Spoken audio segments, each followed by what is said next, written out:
اللہ تعالیٰ نے انسان کو اس طرح کا بنایا ہے کہ وہ انسانوں سے مل جل کر رہنے میں سکون محسوس کرتا ہے، دوستیاں لگاتا ہے، تعلقات بناتا ہے، محبتیں کرتا ہے، اس لیے کہ انسان تنہا نہ رہ سکتا ہے، نہ جی سکتا ہے، نہ ٹھنڈک پا سکتا ہے۔ اللہ تعالیٰ نے اسے معاشرتی بنایا ہے تو یہ معاشرے کے دوسرے لوگوں کے ساتھ مل کر ہی اپنی زندگی کو گزارتا ہے۔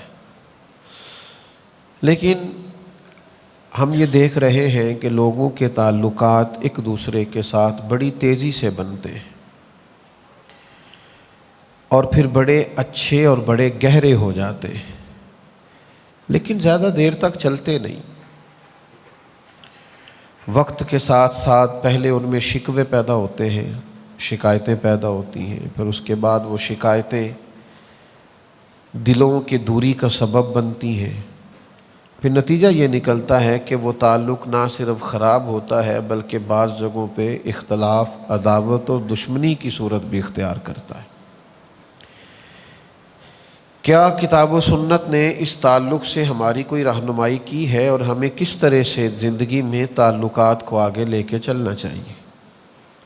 چند ایک باتیں اس تعلق سے آپ کی خدمت میں عرض کرنی ہے۔ سب سے پہلے تو یہ سمجھ لیں کہ دین کہتا ہے تعلق جو بھی لگائیں نا، رشتہ جو بھی بنائیں وہ تقوی کی بنیاد پر بنائیں، محض اللہ تعالیٰ کی رضا کے لیے کسی سے دوستی رکھیں۔ یہ اتنا خوبصورت، اتنا اہم، اتنا بنیادی حل ہے کہ ساری باتیں اسی کے اندر آ جاتی ہیں۔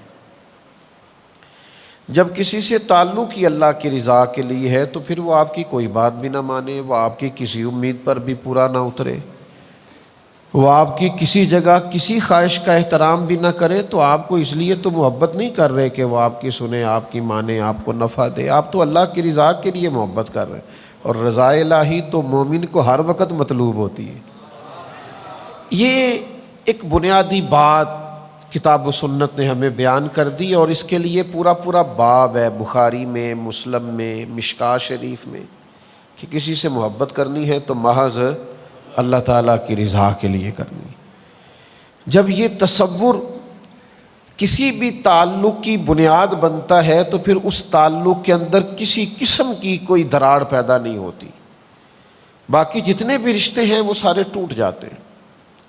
آپ کے تعلقات کاروباری ہوں، آپ کے تعلقات کسی مخصوص کام کے لیے کسی سے ہوں، کسی خاص کاروباری شراکت داری کی بنیاد پر ہوں، وہ اپنے وقت پر جا کے کسی نہ کسی مقام پر چیزیں پرانی بھی ہوتی ہیں اور ان کے اندر نقص بھی واقع ہوتا ہے، لیکن جو تعلق تقوی کی بنیاد پر ہوتا ہے نا، اس میں بندہ دوسرے بندے کے ساتھ ڈائریکٹ نہیں ہوتا، اس میں دو بندوں کے درمیان اللہ کی رضا موجود ہوتی ہے، تو اس کی بھی برکات اتنی ہوتی ہے کہ وہ تعلق اتنا قائم رہتا ہے، اتنا قائم رہتا ہے کہ رب فرماتا ہے دنیا میں نہیں گویا آخرت میں بھی وہ تعلق قائم رہے گا۔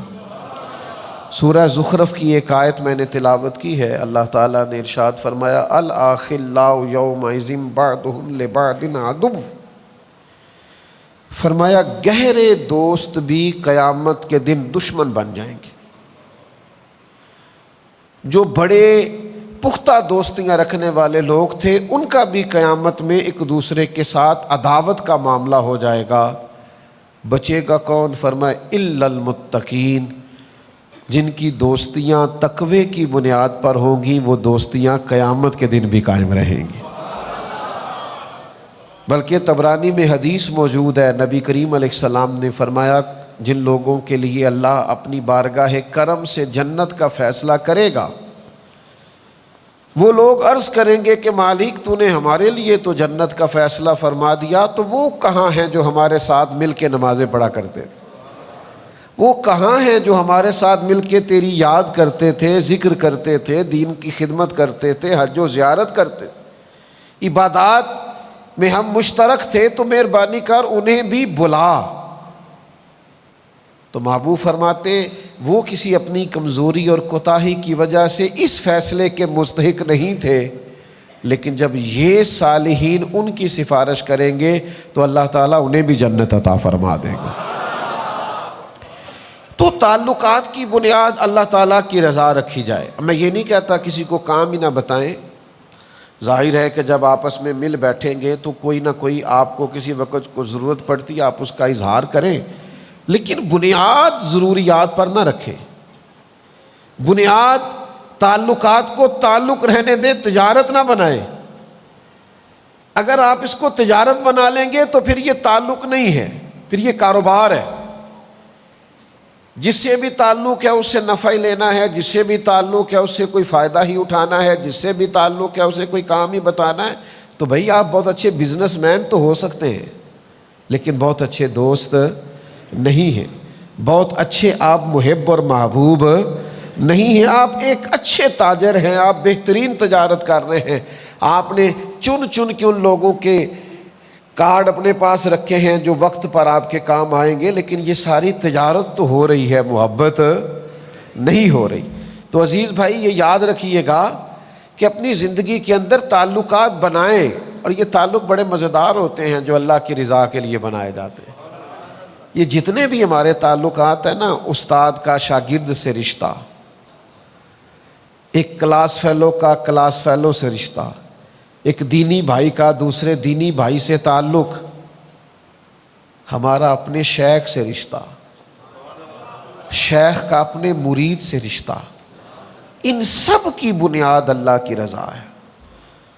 اور نبی پاک علیہ السلام نے فرمایا جو لوگ اللہ کی رضا کے لیے ایک دوسرے سے محبت کرتے رہے نا، قیامت کے دن اعلان ہوگا، قیامت کے دن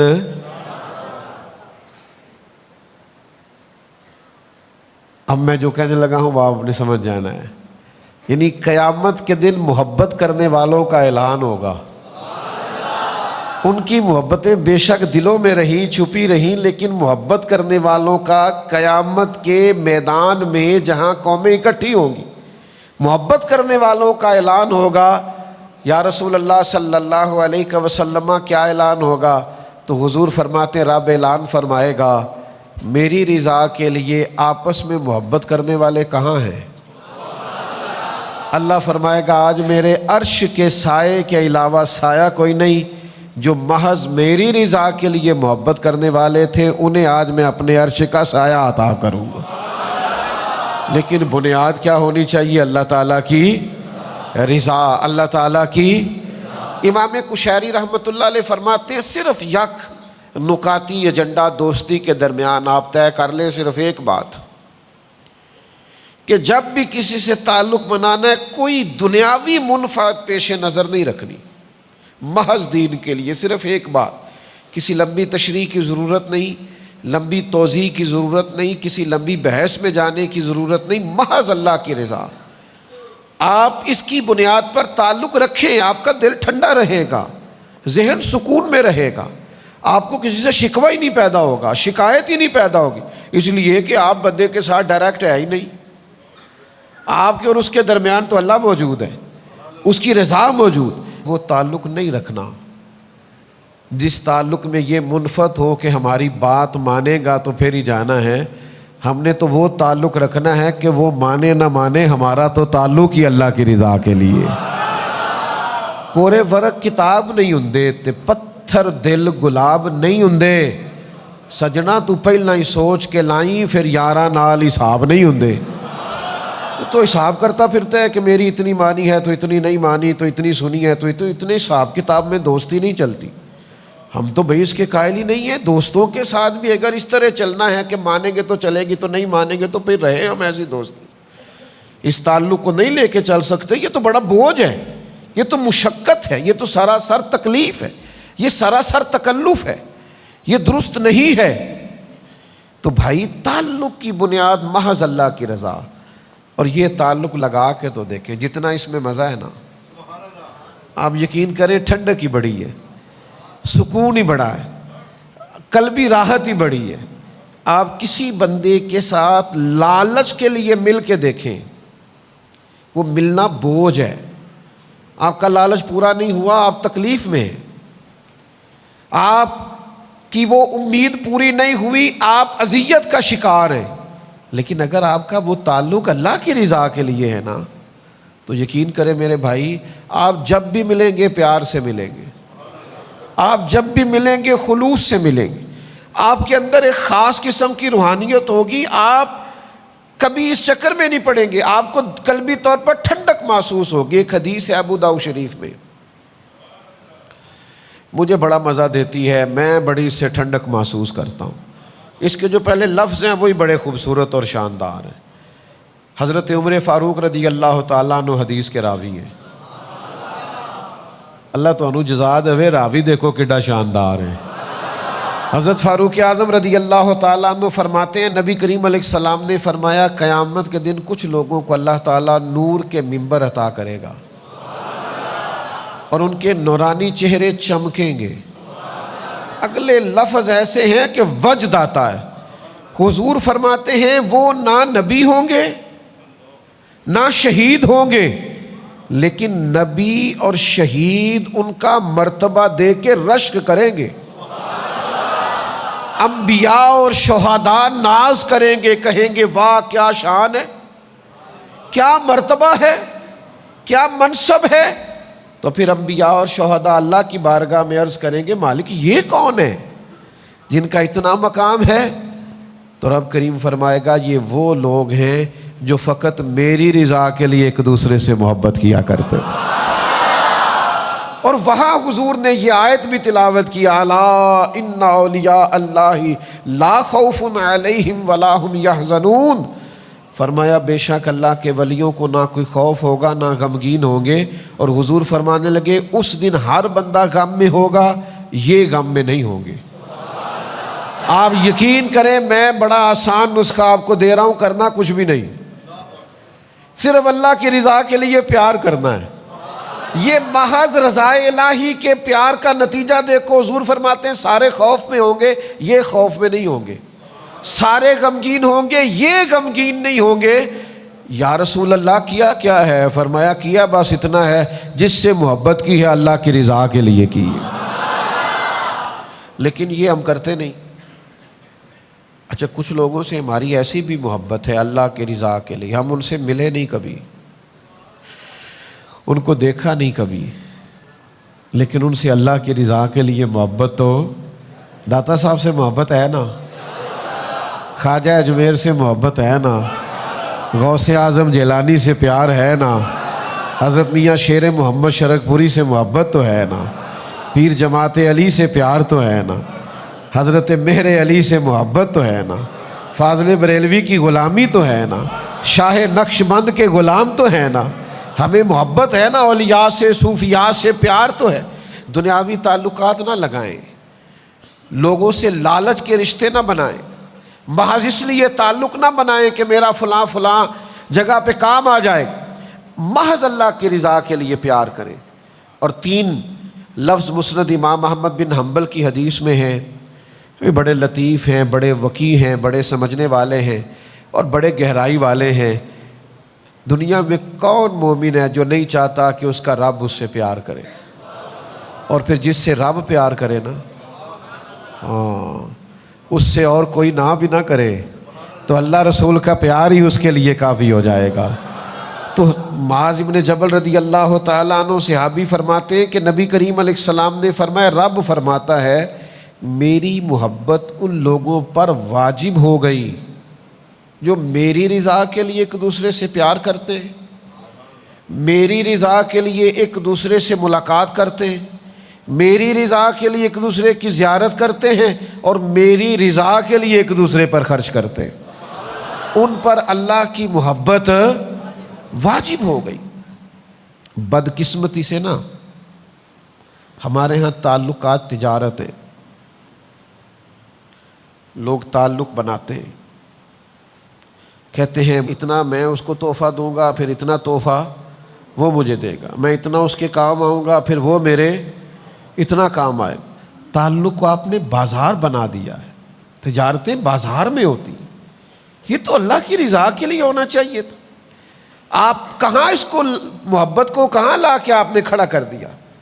آپ یہ نہ کریں، اس سے کوفت پیدا ہوگی، آپ خود بھی محسوس کریں گے کہ یار میں نے تو اتنی انویسٹمنٹ کی تھی، جواب ہی کوئی نہیں آیا، میں تو اتنے تحفے لے گیا تھا اور سامنے والے نے جواب میں کچھ بھی نہیں دیا، تو آپ خود بھی پریشان ہوں گے۔ تعلق اللہ کی رضا کے لیے رہنے دیں۔ ہاں، تحفہ لینے دینے سے محبت بڑھتی ہے، میں اس کا قائل ہوں، لیکن تحفہ لینا دینا چاہیے، تحفوں کی تجارتیں نہیں کرنی چاہیے۔ ایک شاعر نے کہا تھا میری خودداریاں تھکنے لگی ہیں، اب میں بھی تحفے پا کے خوش ہونے لگا ہوں، اب تھک گئی ہیں میری خودداریاں، اب مجھے بھی کوئی تحفہ ملے تو میرا دل جھکتا ہے اس آدمی کی طرف۔ تو تعلقات کو زندگی میں تجارت نہیں بنانا۔ پھر ایک اور بڑا مسئلہ ہے، مومن کی پتہ شان کیا ہے؟ مومن کی شان یہ ہے کہ وہ نفع دیتا ہے۔ مومن اس درخت کی طرح ہوتا ہے کہ جس کی جڑیں زمین میں بڑی گہری ہوتی ہیں اور اس کی شاخیں آسمان کی طرف بڑی اونچی ہوتی ہیں، پھل بڑا میٹھا ہوتا ہے، چھاؤں بڑی گہری ہوتی ہے۔ مومن ہمیشہ نفع دیتا ہے۔ مومن کا یہ کبھی مزاج نہیں ہوتا کہ میں فلاں کو استعمال کروں، معاذ اللہ میں اس سے نفع پاؤں، میں اس سے فلاں چیز حاصل کروں، یہ اس کی طبیعت نہیں ہوتی۔ خیر الناس من ینفع الناس، نبی کریم علیہ السلام نے فرمایا میرے مومنوں میں سب سے زیادہ بہتر وہ ہے جو لوگوں کے حق میں بہتر ہے، جس سے لوگ نفع اٹھائیں۔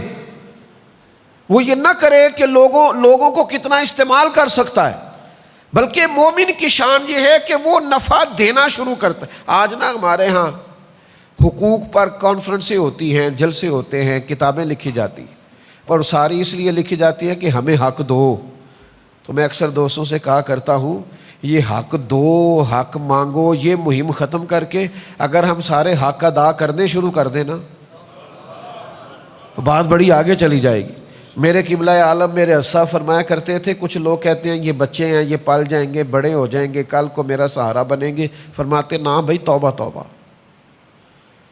ہم ان کا سہارا نہیں مانگتے، ہم تو اللہ رسول کا سہارا مانگتے ہیں۔ فرماتے تھے ہم تو ان سے بھی نفع نہیں چاہتے، ہماری تو ڈیوٹی لگی ہے کہ یہ اولاد ہے، اس کی اچھی خدمت کرنی، اچھی پرورش کرنی، تعلیم و تربیت کرنی، ہم وہ کریں گے۔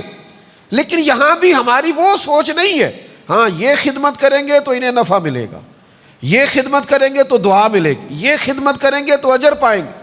لیکن ہم یہ بھی لالچ نہیں رکھتے، ہم نے جو اجر بھی لینا ہے رب کریم سے ہی لینا ہے۔ تو نفع لے لینا، میں نے فلانے سے فائدہ اٹھا لیا، یہ بات درست نہیں ہے۔ دوسری بات یہ ہے کہ اپنے پیاروں کو تکلیفوں میں نہیں ڈالا جاتا۔ جن سے محبت ہوتی ہے انہیں بندہ آزمائشوں میں ڈالتا ہے، انہیں بندہ لا کے تو اس جگہ کھڑا کرتا ہے جہاں آگ ہو اور ان کو گرمائش پہنچے، ان کو لا کے وہاں کھڑا کیا جاتا ہے جہاں وہ تکلیف میں آ جائیں۔ میرے عزیز، اگر آپ کا واقعی کسی سے مخلصانہ تعلق ہے تو پھر کبھی اس سے کوئی ایسا مطالبہ نہ کریں کہ وہ بیچارہ آزمائش میں آ جائے۔ پیاروں کو تکلیفیں نہیں دیا کرتے، امتحان میں تو نہ ڈالیں، تکلیف تو نہ دیں۔ اور بعد کا تو بندہ اتنا پیارا ہوتا ہے اور اس کے ساتھ دل اتنا زیادہ لگا ہوا ہوتا ہے۔ میں آپ کو آج اپنا درد بیان کر رہا ہوں کہ پورا اس کا وجود دیکھ کے سوچ میں پڑ جاتے ہیں کہ یار تجھے انکار بھی نہیں کر سکتے، پر تو نے کہاں لا کے کھڑا کر دیا؟ تو نے مطلب یہ تجھ سے امید بے تحاشا تھی، تو نے یہ کیا کیا؟ تجھے یوں نہیں کرنا چاہیے۔ تو کبھی بھی اپنوں کو، یار دیکھو نا، بلا مثال و بلا تشبیہ، صرف سمجھانے کے لیے عرض کرتا ہوں، سیرت بعض اوقات بات کریں تو بات سمجھ میں آتی ہے۔ مسجد کی صفائی کرنے والی ایک خاتون کا وصال ہو گیا، حضور علیہ السلام اس پر بڑی شفقت فرمایا کرتے تھے، وہ بوڑھی وصال کر گئی۔ صحابہ فرماتے ہیں ہم نے رات کو اسے دفن کر دیا، صبح آ کے اللہ کے محبوب نے اظہار فرمایا تم نے بتایا کیوں نہیں؟ تو ہم نے عرض کی حضور ہم نے آپ کو تکلیف دینا مناسب نہیں سمجھا۔ کیا کرنا تھا بھلا حضور نے؟ جنازہ پڑھانا تھا، 4 تکبیریں پڑھنا تھی، لیکن یا رسول اللہ صلی اللہ علیہ وسلم ہم نے آپ کو تکلیف دینا پسند نہیں کیا۔ یہ ہے عنوان محبت کہ آپ کا کسی سے پیار ہے پھر آپ نے اس کو سولی پہ لٹکا دیا. آپ کی اس سے محبت ہے اور آپ نے اس کو اتنی سخت جگہ پہ لا کے کھڑا کر دیا ہے جہاں وہ بیچارہ کچھ کہہ ہی نہ سکے. یہ انداز ہمارے ہاں یہ دیہاتی ماحول میں بعض اوقات اس طرح بھی ہوتا ہے. وہ جی میری بہن رشتہ لینے آ گئی ہے, اب وہ بہنوئی آ گیا ہے, ٹھیک ہے بچہ تھوڑا نکما بھی ہے, تو کیوں قربانی دیں گے آپ بیٹی کی؟ اور پھر اس بہن کو اللہ سمجھائے کہ بھائی آپ سے پیار کرتا ہے, محبت کرتا ہے, اور آپ نے اسے اس آزمائش میں ڈال دیا ہے کہ وہ آپ کے نکمے بیٹے کو اپنی لائق بیٹی کا رشتہ دے دے. آپ اس قدر امتحان میں کیوں ڈالتے ہیں کسی؟ یہ انداز کبھی زندگی میں اختیار نہ کریں. آپ جس سے پیار کریں پھر اس کے جذبات کا احترام کریں, پھر آپ اس کی قد کاٹ کا احترام کریں. کوئی ایسا رویہ اختیار نہ کریں جس سے آپ جس سے محبت کرتے ہیں اسے تکلیف آئے. لیکن وہ ہمارا انداز بڑا انوکھا ہو گیا ہے. ذرا تھوڑا سا جی آپ نے 2 جملے کہنے, آپ کو پتہ ہی نہیں کسی کو 2 جملے کہنے میں انسان کو مشقت کتنی ہوتی ہے, کسی کو 2 جملے کہنے میں تکلیف کتنی ہے. آپ کو اندازہ نہیں اس کا کہ وہ کہے گا یار میں نے دین کے نام پر اس سے 2 دفعہ ہاتھ کیا ملا لیا, یہ تو چکر میں پڑ گیا ہے. تو یہ انداز درست نہیں ہے.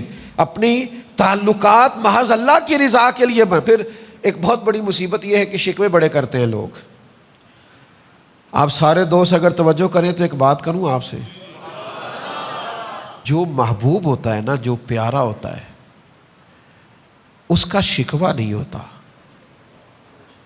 داتا گنج بخش علی حجویری فرماتے محبوب زیادتی بھی کرے تو اس پہ غصہ نہیں آتا, محبوب جو ہوا. اور میرے بھائی جو محبوب ہے نا, محبوب, اس کا شکوہ نہیں. آپ محبوب ہیں اور آپ 2 لوگوں کو کھڑا کر کے کہہ رہے ہیں فلانے نے میرے ساتھ ایسا کیا حالانکہ میں بڑا پیار کرتا, تو آپ جھوٹ بول رہے ہیں.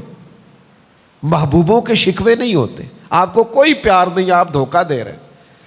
ایک صاحب میرے پاس ایک دفعہ کھڑے ہوئے, بڑی پرانی بات ہے, کہنے لگے ایک بات کرنی تھی حضرت, آپ سے ایک مشورہ لینا تھا. میں نے کہا کیا؟ کہنے لگے وہ ہمارے پیر صاحب ہیں تو یہ مسائل آگے ہیں, تو یہاں نکتہ ہے, تو میں اب کیا کروں؟ میں کہا پہلا تو بیعت دوبارہ کرنا, تیری پچھلی ٹوٹ گئی ہے. اس لیے کہ یہ تو عقیدت کا رشتہ ہے.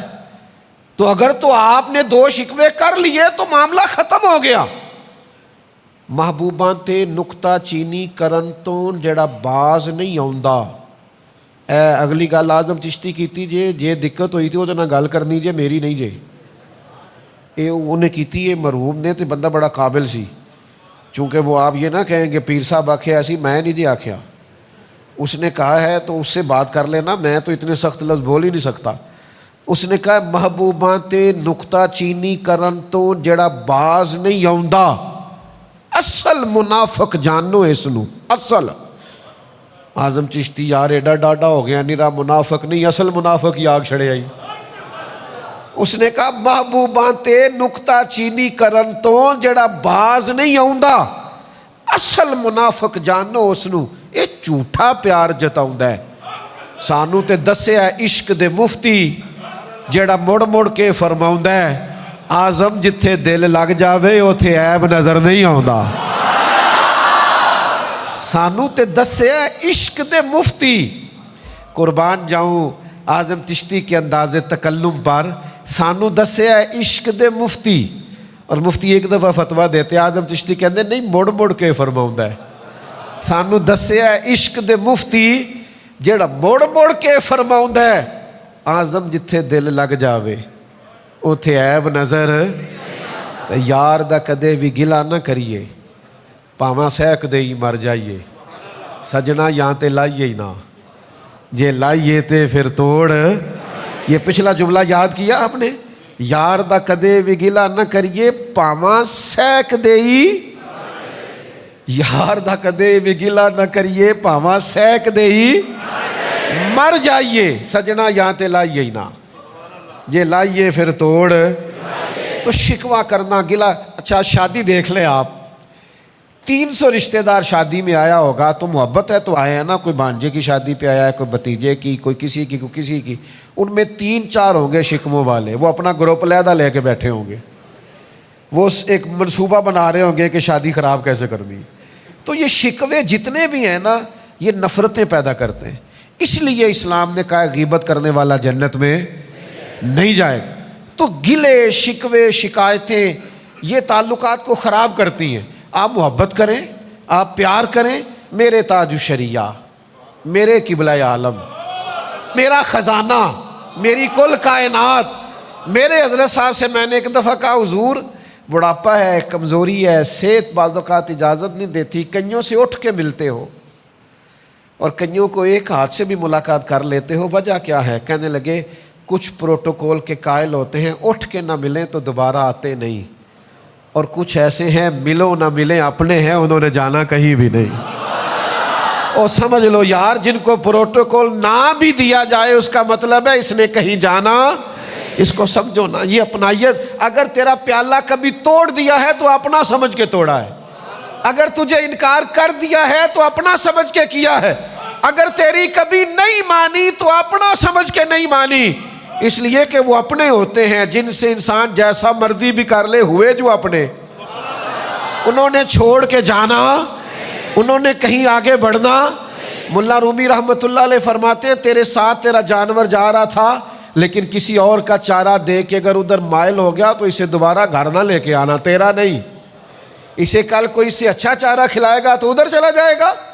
آئین وفاداری سمجھو، تعلقات میں اللہ کی رضا لاؤ۔ ہم کس طرح کے تعلق بناتے ہیں کہ ہر جگہ دنیاوی رشتہ، ہر جگہ دنیاوی تعلق، ہر جگہ ہمارا یہی حال، یعنی غلامی کی کسی شیخ کی، استاد کی، اسے بھی جا کے کہہ رہے کاروبار نہیں چلتا، بیٹا باہر نہیں جا سکتا۔ یہ بات آپ کو کسی ایجنٹ سے کرنی چاہیے تھی، پیر سے کیوں کر رہے؟ اس کا کیا لینا دینا؟ وہ آپ کی مشکلات کے لیے دعا کرے گا، میں انکار نہیں کرتا، لیکن یہ کہ اگر آپ اس لیے بیعت ہوئے ہیں تو پھر تو کہیں اور جانا چاہیے تھا۔ سنو نا، سب کا دل کرتا ہے نا اللہ بھی پیار کرے، اور سب کا دل کرتا ہے نا بندے بھی اس سے پیار کریں، کوئی ناراض نہ ہو، کوئی تلخی نہ کرے، کوئی مجھ سے بگڑے نہ۔ سب کا دل کرتا ہے نا کہ اللہ کی بارگاہ میں بھی سرخروئی ہو اور ذرا مخلوق کے درمیان بھی بہتری ہو۔ یہ ممکن نہیں ہوتا، یہ مشکل کام ہے کہ دنیا بھی بندہ رکھ لے اور اللہ رسول کی بارگاہ بھی، مشکل کام ہے۔ لیکن ایک حدیث ہے ابو داؤد شریف میں، دونوں مسئلے حل ہو سکتے ہیں، اللہ بھی راضی ہو سکتا ہے اور بندے بھی پیار کریں گے۔ وہ حدیث کیا ہے؟ نبی پاک علیہ السلام نے فرمایا دنیاوی معاملات سے بے نیاز ہو جاؤ، ہر وقت نہ دنیا مانگا کرو، ہر وقت نہ پیسے مانگا کرو، ہر وقت نہ عہدے مانگا کرو، ہر وقت نہ دنیا داری کی چیزیں مانگا کرو، دنیا سے بے نیاز ہو جاؤ، اللہ تم سے محبت کرنے لگ جائے گا۔ اور فرمایا جو لوگوں کی جیبوں میں ہے نا اس سے بے نیاز ہو جاؤ، بندے بھی تم سے محبت کرنے لگ جائیں گے۔ یہ تم کہتے ہو نا فلاں کے پاس بڑا ہے تو مجھے کیوں نہیں دیتا، فلاں کے پاس سرمایہ ہے تو میری بات کیوں نہیں کرتا، فرمایا اس سے بے نیاز ہو جاؤ، لوگوں کے بھی محبوب ہو جاؤ گے، لیکن شرط کیا ہے کہ تھوڑی سی نا لالچ سے بچو، ہرس ہوس سے بچو، تمہارا آپس میں پیار ہو جائے گا۔ اگر آپ پیسوں سے پیار بڑھائیں گے تو وہ تو ساری عمر دینے پڑیں گے، جہاں بریک لگائیں گے محبت ختم۔ آپ خلوص سے نیت اور اخلاق کے ساتھ پیار کریں، اس محبت کو دوام ہوگا، دوام، وہ آگے بڑھے گی۔ ایک حدیث ہے مسلم شریف میں، پہلے بھی اس عنوان کی میں روایتیں بیان کر چکا، لیکن یہ صحیح مسلم کی حدیث ہے، ابو داؤد شریف میں بھی ہے، بڑی خوبصورت روایت ہے۔ ایک دفعہ نا کچھ انصار مدینہ حضور کی بارگاہ میں آئے تھے، اور یہ بڑے خوبصورت لوگ تھے، مدینے والے، بڑے وفادار تھے، اور نبی کریم علیہ السلام بھی انصار سے بڑی محبت کرتے، مہاجرین سے بھی بڑی کرتے، پر انصار سے بھی بڑا پیار فرماتے۔ تو یہ انصار مدینہ آئے، آ کے عرض کی یا رسول اللہ صلی اللہ علیہ وسلم، ہم آپ کی خدمت میں نا ایک بہت بڑی گزارش لے کے حاضر ہوئے ہیں۔ تو ادھر بھی دریائے کرم جوش پہ تھا، فرمایا جتنی بھی بڑی ہے بیان کرو۔ کہ یا رسول اللہ ہمارا دل کرتا ہے کہ آپ ہمیں ضمانت دے دے کہ اللہ ہمیں جنت عطا کرے گا۔ زندگی کا ایک حصہ میں نے کتابوں میں گزارا ہے، ہلکی سی رائے دیتا ہوں، اور شاید یہ دو جملے کہنے کوئی اتنے زیادہ ثقیل بھی نہ ہو۔ مجھے یوں لگتا ہے کہ حضور یہاں بھی فرما دیتے نا کہ دیتا ہوں ضمانت تو بات ختم ہو جاتی ہے، جو اگلے جملے حضور نے فرمائے یہ میری آپ کی تربیت کے لیے فرمائے۔ انصار کو ضمانت ہو جاتی وہیں پہ، چونکہ محبوب کے سامنے تھے، حضور جانتے تھے ان کی ہر چیز کو، محبوب اپنی امت کو جانتے ہیں۔ عرض کی یا رسول اللہ صلی اللہ علیہ وسلم آپ ہمارے لیے جنت کی ضمانت دیں، تو حضور تھوڑی دیر خاموش رہے، فرمایا ایک ضمانت تم مجھے دے دو اور میں تمہیں جنت کی ضمانت دے دیتا ہوں۔ یا رسول اللہ صلی اللہ تعالیٰ علیہ وسلم بسم اللہ، آپ فرمائے ہم دیتے ہیں ضمانت۔ حضور نے فرمایا مجھے ضمانت دو کہ تم کسی بندے سے کبھی کچھ نہیں مانگو گے، کسی دنیا دار کے آگے ہاتھ نہیں پھیلاؤ گے، اپنی ذات کے لیے کسی سیٹھ نواب سے کوئی سوال نہیں کرو گے، تم مجھے ضمانت دو اس بات کی اور میں تمہیں جنت کی ضمانت دیتا ہوں۔ ہو گئی ضمانتیں، ادھر سے بھی ضمانت ہو گئی، ادھر سے بھی ضمانت ہو گئی۔ انہوں نے کسی دنیا دار سے سوال نہ کرنے کی گارنٹی دے دی اور مدینے والے محبوب نے جنت کی گارنٹی دے دی۔ تو اگر آپ لوگوں سے سوال نہیں نہ کریں گے تو حضور نے جنت کی گارنٹی دی ہے۔ تو ہمارے ہاں تو بھائی لوگوں نے مزاج بنا لیا ہے، جس سے بھی تعلق بناتے ہیں دنیا کے لیے، جس سے بھی رشتہ بناتے ہیں تجارت کے لیے، جس سے بھی تعلق بناتے ہیں امیدوں کے لیے، تھوڑا باہر نکلو، اس طرح آپ کا اپنا دل بھی سخت ہو جائے گا، آپ کی اپنی طبیعت کے اندر بھی بڑے سارے مسائل پیدا ہو جائیں گے۔ تو اس سے باہر آئیں، یہ ایک بہت بڑا تکلیف والا مسئلہ ہے، اس سے بچیں۔